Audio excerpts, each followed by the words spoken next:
Special thanks to Horizon Therapeutics for sponsoring today's Special Fathers Network Dad to Dad podcast. Horizon Therapeutics believes that science and compassion must work together to transform lives. That's why they work tirelessly to research, develop, and bring forward medicines for people living with rare and rheumatic diseases. Discover more about Horizon Therapeutics' mission to boldly change the lives of the patients and communities at horizontherapeutics.com. But he's a joy, and he knows very well about his big brothers in heaven. We go out and we visit them at their, what we call their special place, which is the cemetery, and we celebrate their birthdays, and we go and decorate out there for the holidays like Thanksgiving and Christmas in particular. And he's very aware of his brothers, and he's a special kid. That's Rob Harris, our guest this week on the Dad to Dad podcast. Rob tells the heartbreaking story of how he and his wife Gina lost 2 children at childbirth, and the happy occurrence of the arrival of their 3rd child, a bouncing baby boy named RJ. It's an incredibly moving tale, and one you'll hear on this Special Fathers Network Dad to Dad podcast. Here's our host, David Hirsch. Hi, and thanks for listening to the Dad to Dad podcast, Fathers Mentoring Fathers of Children with Special Needs, presented by the Special Fathers Network. The Special Fathers Network is a dad-to-dad mentoring program for fathers raising children with special needs. Through our personalized matching process, new fathers with special needs children connect with mentor fathers in a similar situation. It's a great way for dads to support dads. To find out more, go to 21stcenturydads.org. And if you're a dad looking for help or would like to offer help, we'd be honored to have you join our closed Facebook group. Please go to facebook.com/groups and search Dad to Dad. And now let's listen to this conversation between Special Father Rob Harris and David Hirsch. I'm thrilled to be talking today with Rob Harris of Littleton, Colorado, who is a high school principal and the father of 3 boys, including 2 that passed away prematurely. Rob, thank you for taking the time to do a podcast interview for the Special Fathers Network. Well, thank you, David. It is a pleasure to be here, and it is a pleasure to be speaking to you about something as near and dear to my heart as this is. You and your wife, Gina, have been married for 16 years and are the proud parents of 3 boys, RJ, 8, David, who passed away in October 2007, and Ethan, who passed away at 24 weeks gestation. You also experienced 2 miscarriages along the way as well. Let's start with some background. Where did you grow up? Tell me something about your growing up. About my childhood. Well, I grew up in Oklahoma City, Oklahoma. I was born and raised there. So if you guys hear a y'all coming from me in this interview, you will know the origin of that now. So yes, grew up there. We did move around a little bit. I was about 13, 14 years old. We moved to my parents' home state of Louisiana, actually, for just a short period of time with my dad's job. But then ultimately we ended up in St. Louis, Missouri, where I went and attended high school. But then upon graduating from high school there, went back to Oklahoma to go to college. And my family, believe it or not, ended up back in Oklahoma as well. So that's my home state for sure. Thank you for sharing. And when you were growing up, did you have siblings? I did. I have an older brother and an older sister, and they would tell you if they were here that I'm the obnoxious little brother. So From what I remember, you had mentioned there's quite a bit age difference between the 3 of you. Yes, my brother's 8 years older than I am, and my sister is 12 years older than I am. And they have a hard time when they realize that their little brother is in his late 40s now. So because that brings them face to face with their own mortality, I think. Yeah, that's just the reality of the situation. So I'm sort of curious to know, you mentioned your dad moved around for work. What did your dad do for a living? My dad was actually, in the 80s tech world, in the emergence of computers and computer systems, he was actually in that business. And so with those moving, he just was moving up within the company. And then he changed companies when we went from Louisiana to St. Louis. And then eventually, upon retiring, he opened up his own business for a little bit and then did some work in the computer industry with some with some old people that he worked with in Oklahoma. So that was kind of his retiring transition job. Okay. I remember you telling me that your dad was rather active and healthy. Yes, absolutely. A avid runner, avid tennis player. And then at the end of his life, he was a very active golfer. I do believe I mentioned this to you. He unfortunately got diagnosed with Parkinson's about 6 years ago and has recently passed as a result of complications of Parkinson's disease. But yes, he was very active, and we bonded a lot as father and son through the sport of running. I'm an active runner now, and that's due to my father's influence, because he ran quite a bit, and that was something that he and I did together quite a lot. That's fabulous. There's not too many guys that can say that they have dads that were active enough to do things with them, especially as young adults for that matter. So I'm sort of curious to know, how would you characterize your relationship with your dad? My dad and I had a good relationship in the fact that he really modeled how to act more so than he spoke about it. He was a pretty reserved guy, unless, my brother and I made our mother mad, and then we got the wrath of our father. But, he was pretty quiet and unassuming and led more by example, more so than anything else. And, I would say that our conversations weren't always necessarily very deep, but he made up for that through modeling, if that makes sense. He kind of modeled what it meant to be a gentleman, as I have been a husband to my wife, and remembering some of the things that my father did for my mom, because he loved my mother. He loved my mother very well, and he was a great example to follow. And so it taught me a lot, even though he didn't speak about it. His actions more so taught that to me on how to be a good husband. Yeah, well, I think that actions do speak louder than words. And I remember at my grandfather's funeral, he was my father figure. He died at age 93 when I was 40, so the better part of 20 years ago. I ran across a poem by Ralph Waldo Emerson, and the statement or the phrase that comes to mind is that your actions speak so loud, I can't hear what you're saying. Mm. And that's sort of how I interpreted what you were saying about your dad. He wasn't always telling you what to do, but he was, just a great role model. And I think you mentioned to me that he was a deacon in a previous conversation. Yeah. So obviously spirituality played an important role in his life as well. Yeah, his faith was incredibly important to him. And yes, he did model that very well. He was a deacon. He was a Sunday school teacher, and was very dedicated to that. That was one of his biggest role modeling markers, for lack of a better word, is him imprinting that on his children's lives, and the importance of faith and us living that out for sure. That's fabulous. So when you think about your dad, is there an important lesson or a takeaway that comes to mind, something that, you do today as a result of, the role model that your dad was? One of the best characteristics about my father, and I can even connect this to my grandfather, my paternal grandfather, his dad, is my dad was incredibly kind. He was a very kind, sincere person who genuinely cared for others. And I never knew my paternal grandfather. He passed away before I was born. But everyone that I know that knew him, and even his eulogy at his funeral, because we actually have the written document of it, speaks to how kind my grandfather was, and how everyone liked him, and how everyone liked my father. And one of the things that I know is deeply embedded in me that I got from him is the importance of kindness and being kind to others, even those that you disagree with, and always assuming the best in others. And my dad was excellent at that. Yeah, well, thanks for sharing. There's a lineage there, and if there's something that's been passed down, that's a good something to be passed down. Absolutely. So from what I remember from an educational standpoint, you went to Southern Nazarene University in Bethany, Oklahoma, and Colorado Christian University. And I'm wondering, when you finished your education, what is it that you were thinking about, or where was your career pointing you?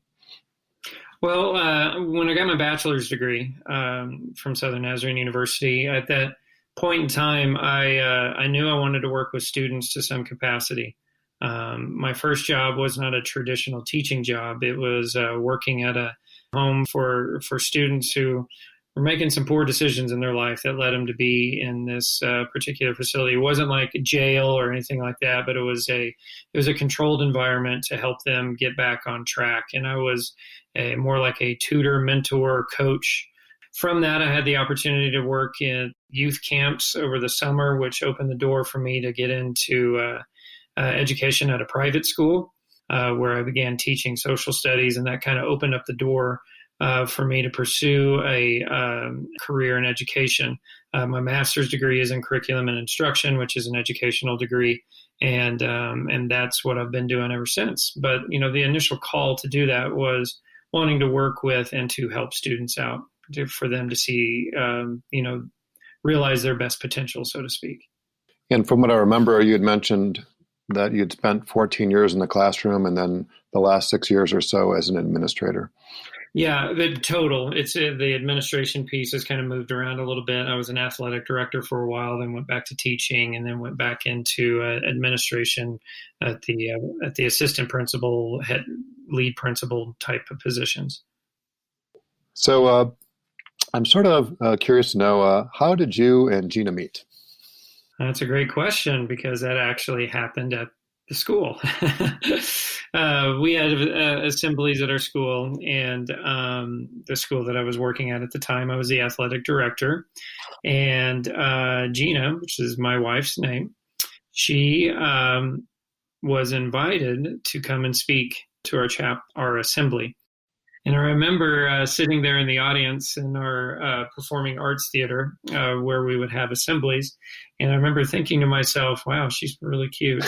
But, I didn't think much more of it. After that, I would just kind of talk myself out of it, because I was the athletic director, but I also taught a couple of classes. So right after the assembly, I had to go teach class. And when I returned to my office, I see a photocopy of Gina's postcard. And in my principal's handwriting, it said she'll be 29 next month and still single, and then a cell phone number. And so I remember walking into my principal's office. I was like, what the heck is this? And she's just like, I don't know, Rob. I just have a good feeling. I just think you two would really get along. And there's, she's like, I have this feeling. So I thought about it for a couple of days. Wasn't true. Gina accuses me of trying to be cool, because I think it took me a day or two before I actually called her. So she thought maybe I was just playing it cool, but actually I was trying to think of a way to insert myself into her life. And so we were looking to start a cheerleading program, and I had remembered that in her presentation she talked about how she was a cheerleading coach. And so I used that. That was my in. So I called her and said, hey, we're looking to start a cheer program, and just kind of wanted to pick your brain. Well, she was on to me right away, because I did not ask the right questions about trying to start a cheer program. So she knew there was more to that. But I eventually got her to agree to show up to help out at a cheer practice. And I asked her out. And she rejected me initially, because she had already had plans with her mother that night, because I asked her out for that night. But she did encourage me. She goes, but please ask me out, and we'll go take that first date, which actually wasn't too long ago. We celebrated our November 8th was our first date. I love that story. Thank you so much for sharing. Absolutely. Well, let's talk about special needs, if I can phrase it that way, on a more of a personal basis, and then beyond. And I'm sort of curious to know, before losing your first two boys, David and Ethan, if you or Gina had any experience with the college special needs community. No, we didn't. Well, what is the backstory, David's birth, if you will, and then what's transpired since then? Sure. Well, we, just like any parents, we were married, or any couple, so to speak, married couple. We were married for a couple of years, and then we decided, hey, it's time to start thinking about having children. And so we got pregnant with our first son, David. and thought everything was going just fine. At about 21, 22 weeks, something like that. I could be off there, but we got our first ultrasound where the gender reveal happened.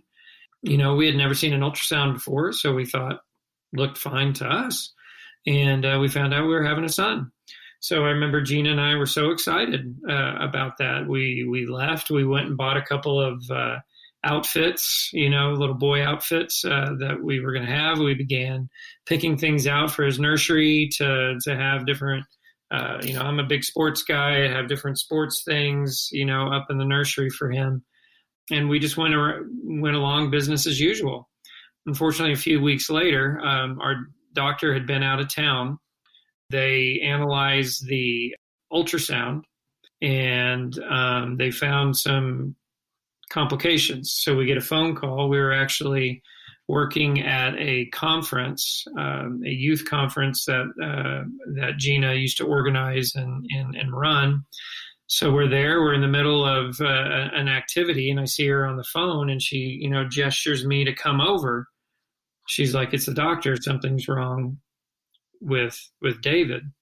And so the very next day, we went into the doctor's office, and that's when we were informed that David had a condition that's called Potter syndrome.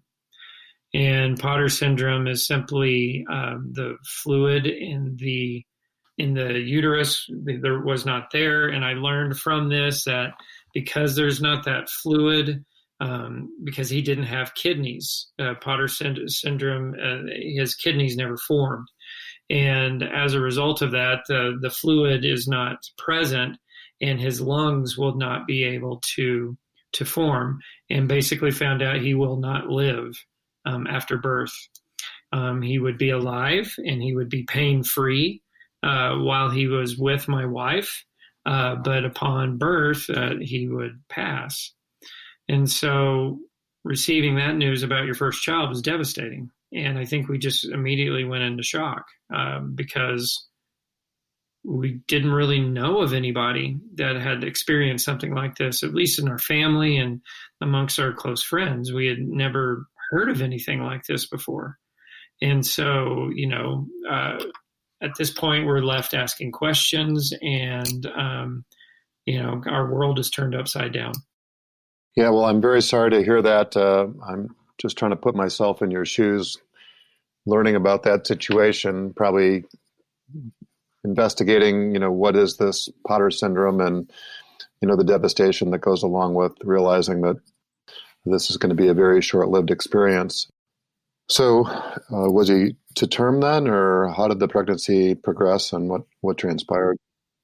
Yeah, good question. It followed like everything that we went in and talked to our doctor, because we were with a perinatologist, and then we went to our regular OBGYN, and he kind of told us what we can expect, and everything kind of ran according to what happens with people who get the diagnosis that their child has Potter syndrome. It seems to be very prevalent amongst males more so, but girls can get it as well. But he went to 34 weeks, which was about typical. I think it was anywhere between 32, 35 weeks. Then they start coming prematurely. And we agreed to carry David for as long as we could. And at that time, that was our time of bonding with him. We read to him at night. We respond to him. He didn't kick very much, which was typical because he didn't have the fluid in there. But he did move, and there was responses, we think, to us. And we use that as an opportunity to bond with our child. And we wouldn't trade that for a moment. There were moments and times that it was difficult because, of course, my wife is looking pregnant. And when you see a mom who is expecting, that's usually good news. And people want to enter in conversation, especially other women, like, "Oh, when are you expecting? When are you due?" And that we weren't ready for that, And it got to the point where my wife and I would go into a maternity store, so for her to be able to pick out some clothes that she needs, and then I would go up to the register to pay for it. because at certain stores, they'd always ask, oh, when are you due? What are you having? Oh, are you excited? I bet you can't wait, And we learned, after a couple of those encounters that put Gina in a very difficult position. And so from then on, I went and made those purchases to try to shield her and protect her from that. And but yeah, you don't think about that whenever you're walking through all of this. So he was born at, like I said, 34 weeks, 3 pounds, 13 ounces. We were part of the reason why we felt good about carrying him and doing the things is, one, it's a testimony to our faith. We believed that, that this is the time that we'd been granted with our son. So we're going to take every opportunity. But we had more than one doctor say that he would not experience any pain, that he would not be in pain at all. And that made us feel better, because that was one of those things where, like, we don't want our child to experience any type of pain. And so, he was born, classified as a stillborn. And they told us he may be alive for a minute or two, but what they assured us of is he would kind of shut down almost like a computer, so there wouldn't be any pain really in response to that. So, but he was born stillborn, and that was hard, because when you're put in a situation like that, when you go to a hospital to give birth, you're supposed to be walking out with a baby. And my wife and I walked out of the hospital empty-handed, and that's a difficult journey to be on, for sure. Yeah, well, thank you for sharing and being so open or transparent about the situation. And you had all this time to think about it, yeah, as opposed to, we're going in for the delivery and then finding out about it like all at once. And I don't know what's better or worse, but I think that knowing, if you had to pick one path, probably is better, so that you're prepared for that situation. And like you said, you maybe were more engaged, or you were more intentional about spending the time with David before the delivery, mm-hmm, that you might not otherwise have. So again, my heart reaches out to the two of you to have had that experience, but that was just the beginning, yeah, of your journey, right, to become parents. And what's transpired since then? Well, after that, they assured us that this was probably just an anomaly, that, that these things happen from time to time. Usually, unfortunately, a lot of people have walked the path of miscarriage. That's not uncommon with husband and wives. We've met a lot of people who have miscarries, and one of the things that they told us is, usually a baby like David most likely would have been miscarried, but for whatever reason, it did not. And so, yeah, for all intents and purposes, they're like, you should be fine. Go ahead. And so shortly after, we got pregnant again, and had high expectations. Excuse me. We had high expectations of like everything was going to be fine. So at this point, under our healthcare provider, because we had this incident with David, they went ahead and scheduled us for our first ultrasound visit at 14 weeks to go ahead and go to a perinatologist to get the high definition ultrasound, make sure everything was okay.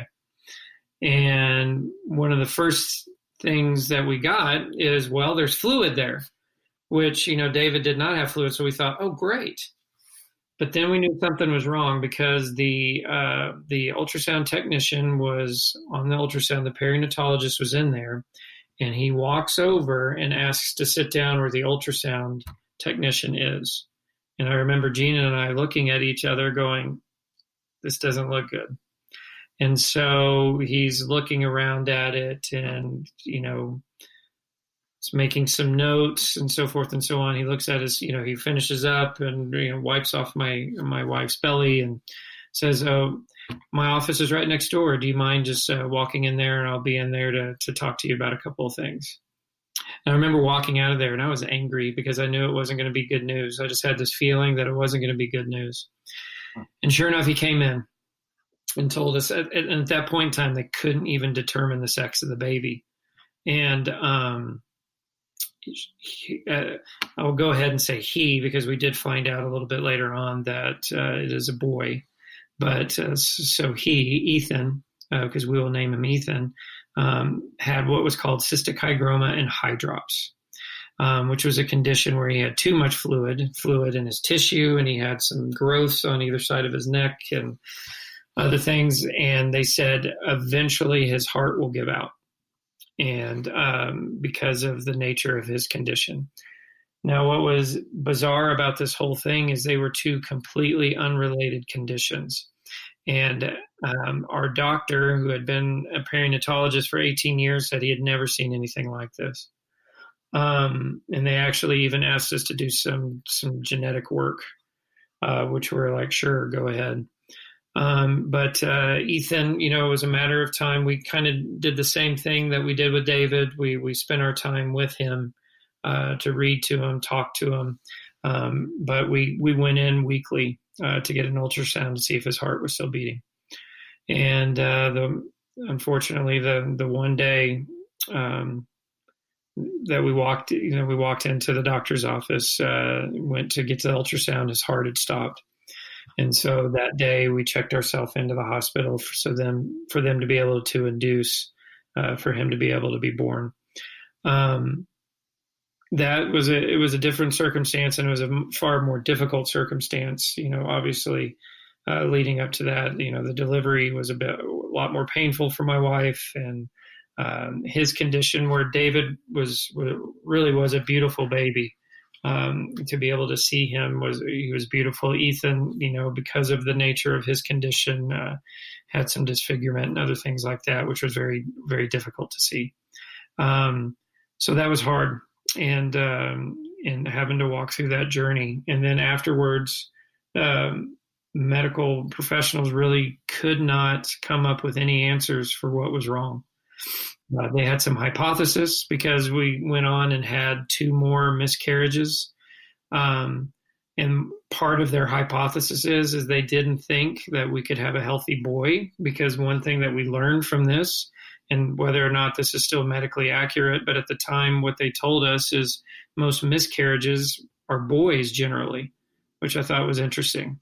I have not researched that, so I don't want to be putting out false information, but that was something that we were told at that time, that most miscarriages are boys. So what they thought is we had 4 pregnancies of 4 boys that had complications. And so as a result, they said, well, we don't think you can have a healthy boy for whatever reason. And they had various explanations of what that possibly could look like. Wow. That is so much to take in, Rob. But it sounds like you weren't deterred as far as trying to become parents, natural parents. And there is, if I can say it this way, a bright spot to the story. Yeah. Because while you really struggled, like you just described, becoming parents the first 4 times out, if you will, you do have a son, right? We do. How is it that RJ, who's now 8, has come into the world, and what's transpired here?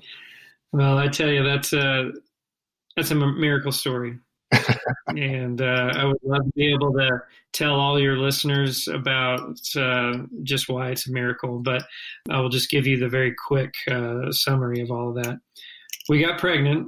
We weren't actually planning on it. We really not. I mean, I know there is, the birds and the bees, so to speak, so I'll spare the audience, that whole thing, but we really didn't intend for this to transpire, because we weren't real sure where we were. Were we going to consider adoption, which is a wonderful, wonderful avenue for couples to become parents, and many that we know who have actually taken that journey, but we weren't 100% sure about that yet.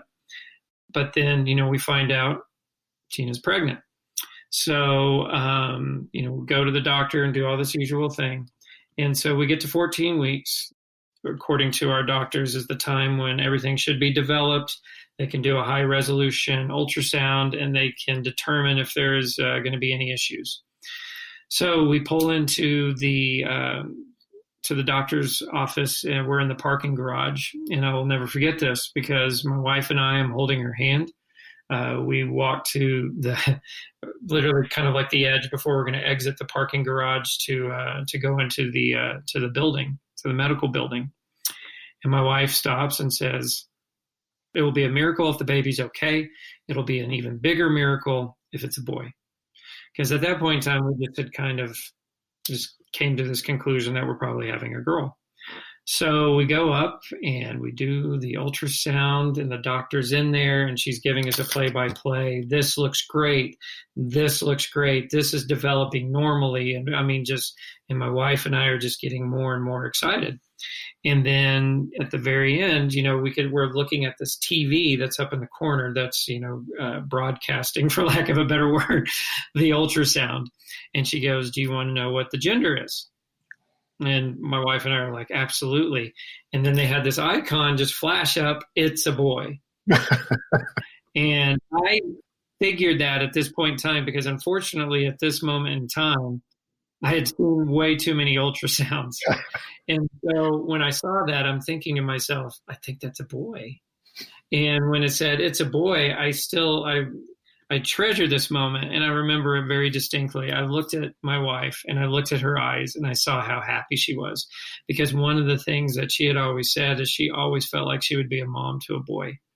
And for the fact that she got her wish was amazing. And just to see her overcome with joy and knowing that we were going to have a son. And you're right, RJ, and RJ stands for Rob Jr. I guess I'm that narcissistic. I have to name the son after me. I'm kidding. There's some family lineage to that. I'm named after both my grandfathers, and so RJ is carrying on that mantle, so to speak. But he's a joy, and he knows very well about his big brothers in heaven. We go out and we visit them at what we call their special place, which is the cemetery, and we celebrate their birthdays, and we go and decorate out there for the holidays like Thanksgiving and Christmas in particular. And he's very aware of his brothers, and he's a special kid. He really is, and he is the apple of his mother and his father's eye. That's for sure. Yeah, well, thank you for sharing. What I hear, and I hope this comes out right, is that your appreciation for being parents is so much more vivid and palpable than it is for the rest of us. And I think part of it has to do with the challenges that you described having a child and these 4 swings and misses, if you will, that, have really been challenging, right? Psychologically, mentally, emotionally challenging experiences. And, you don't take things for granted. Right. Like you were saying, when you first got pregnant, you get pregnant, you go to the hospital, you have your baby, you go home, rinse and repeat type of thing if you want to have more than one child. And, it wasn't that way at all. Far from it in your situation. So again, thank you for sharing. For sure. There's something that I wanted to explore, which has to do with the work that Gina does now and the organization, Now I Lay Me Down to Sleep. How did you first become aware of the organization, and what role did it play in your lives with David? Yeah, no, that's a great question, and that's actually a really cool adventure journey in and of itself. Where Gina went to college, she got her undergraduate degree in broadcast journalism, and she was friends with this particular woman who was the executive director at Now I Lay Me Down to Sleep at the time. Jessica reached out to Gina and told her a little bit about Now I Lay Me Down to Sleep and what their mission is and what it is that they are doing. They had an opportunity to do a story that was going to be carried by the Los Angeles Times, by 9 News here in the Denver area, which is the NBC affiliate. But Now I Lay Me Down to Sleep at the time was still fairly new. It was a national organization. And their mission is this: they take remembrance photography for parents experiencing the loss or the death of a baby. And so what we got to experience with this is, as we carried David, as Gina carried David more appropriately, we got the opportunity to get these maternal pictures of Gina pregnant with David, and then got pictures after he was brought into this world, after he was born. And those pictures are incredibly valuable to us. What we found out is through the grieving process, one, it was a tool for us to be able to validate his life, because we have pictures of him, and his life is validated now. He's not some memory in mom and dad's memories in our mental mind bank. He had a statement here on this earth, and that is forever captured through photography.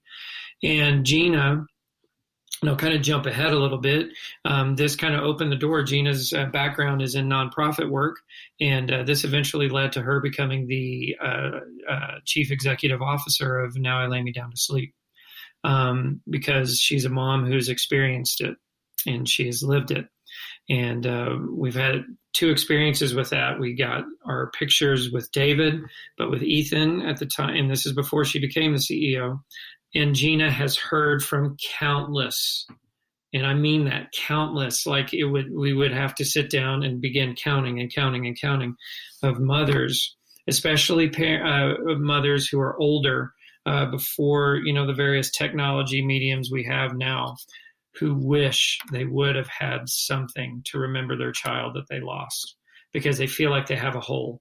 And we can relate to that a little bit because we don't have pictures of Ethan, or at least some kind of photographic image of Ethan. And it has been an incredible healing step for many families, not just us, but for many families. They cherish these photographs, and these are photographs that are well done by professionals, or they're photographs that volunteers take. There's a medical program that Now I Lay Me Down to Sleep is currently doing that has been great during the COVID pandemic, where nurses who care for these families are taking pictures. They send them in to Now I Lay Me Down to Sleep to their professional photographers and retouch artists, and they retouch them and they give them these beautiful, beautiful professional portraits so families can feel like they have something. The thing that really helped Gina and I, when I mentioned earlier that we walked out of the hospital empty-handed, but the one thing that we did have something to look forward to was knowing that we were going to get our pictures and get our pictures of David. And that was really healing for us. And that's been healing for many families who have unfortunately had the need of the services of Now I Lay Me Down to Sleep. Yeah, well, very powerful story. Thank you for sharing, not only from a personal perspective, but giving our listeners an idea of what the organization does and the impact that it has on so many others. And from what I remember from a prior conversation, it might have been with you, maybe it was with Gina, that these pictures are not the last chance, but the only chance for photographs in many situations. And what does that mean, Rob? The special thing about it is it's immortalized through photography. Gina and I have had this conversation before. Like, I don't know if people do this, but if you talk about if your house were to catch on fire, what would be the things that you would want to salvage and get out of there that insurance could not pay for? And without hesitation, our photographs of David would be the first thing that we would grab, because of the significance that has on us, because those are our moments, and it is moments captured in time by the photographers that, again, validate the life of our son. And it's our pictures that we will have, and long after our expiration here on this earth, we hope that our son RJ will carry and have those pictures himself to know that was my older brother, and to be able to share that with potentially his kids. Who knows? But it is a moment that is important for all the families who have to walk this incredibly difficult journey. It is healing in the sense because they now feel like the lives of their children are validated. And because of something as easy and as tangible as a photograph, their child now, their life has been validated. Yeah, and I think in addition to that, the point is that with a child that might have a rare disease who has a short life expectancy, there are opportunities to get pictures taken, right? Over the first couple weeks, first couple months, maybe the first year or so. Mm-hmm. but not so much so if you have a child whose life is very limited, like you just described. So thank you again for sharing and being so open and transparent about it. Absolutely. I'm wondering about advice now, and I'm thinking beyond perhaps what you've mentioned already, if there's any advice that comes to mind that you might be able to offer dads who would be listening to this, and not just dads who find themselves in one of those, oh my gosh, type of situations with the child who might not make it to term or might not make it beyond a stillborn, but just to all dads for that matter, if there's any advice you can offer. No, great question, David. And, something that I wish I could have gone back, especially to 2008 and give this advice to myself whenever we lost Ethan, because as dads, we are natural protectors. We want to take care of not only our children, but our wives. And I remember that moment of feeling incredibly weak when I could not spare my wife the pain, when I could not save my children because of their medical complications. You feel very hopeless and you feel very weak, and that's okay. My advice is it's not a time for false strength. It's okay to grieve. I think oftentimes dads put themselves in this position where they push it all the way down into their innermost consciousness and they don't deal with it, or they think of themselves as a failure. And it's none of those things. Yeah, you're not a failure. You need to be there for your wife. You need to be there during this time, but also you have to take care of yourself in the sense that if you are hurting, to talk to professionals who can walk you through these difficult circumstances, because sometimes we just need to be able to get it out. And when I mean it's not a time for false strength is you don't need to act like everything is okay and not admit that to others. It's not okay. It's tragic. It's difficult. We're not. It's not the natural order of things. Parents are not wired to bury their children. And that's a difficult prospect, and that's a difficult journey to be on. So you have to kind of balance things out. You have to be strong for your wife. You have to be strong for your loved one and care for them as they go through this.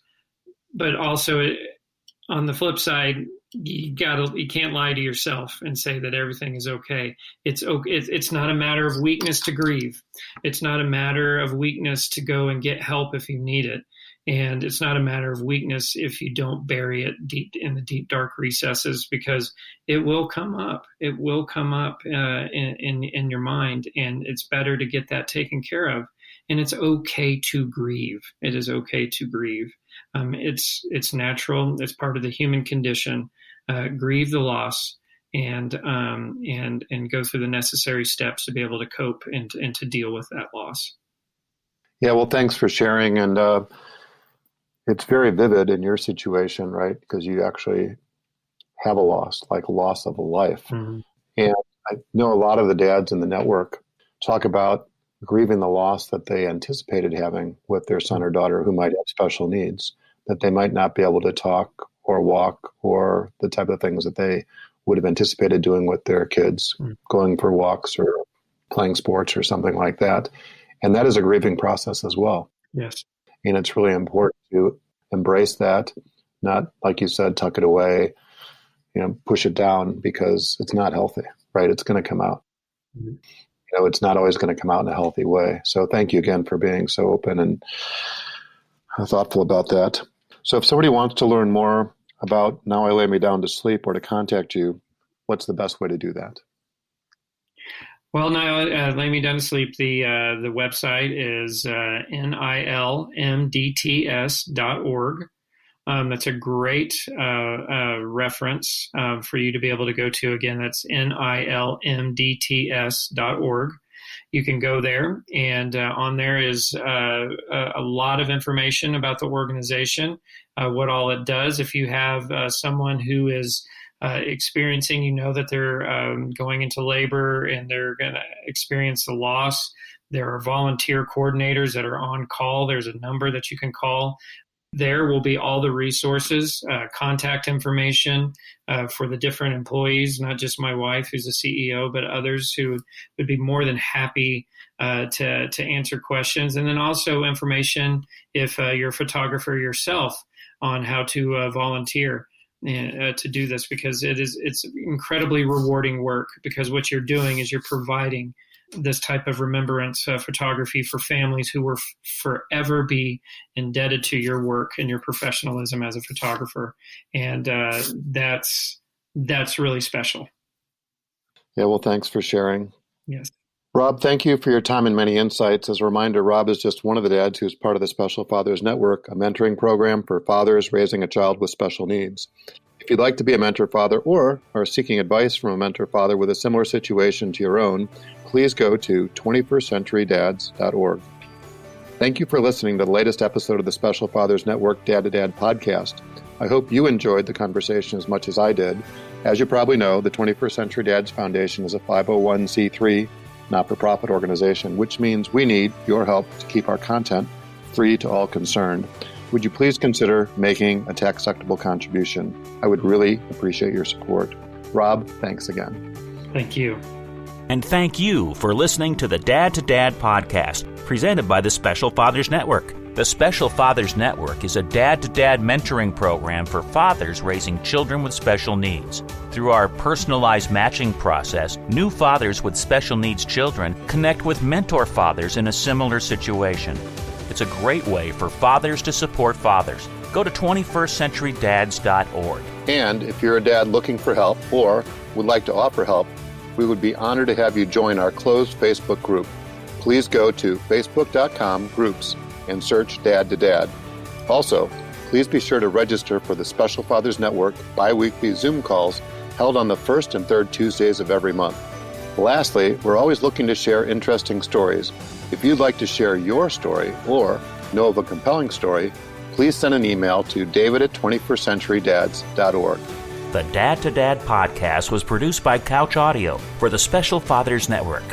Thanks again to Horizon Therapeutics, who believe that science and compassion must work together to transform lives. That's why they work tirelessly to research, develop, and bring forward medicines for people living with rare and rheumatic diseases. Discover more about Horizon Therapeutics at horizontherapeutics.com.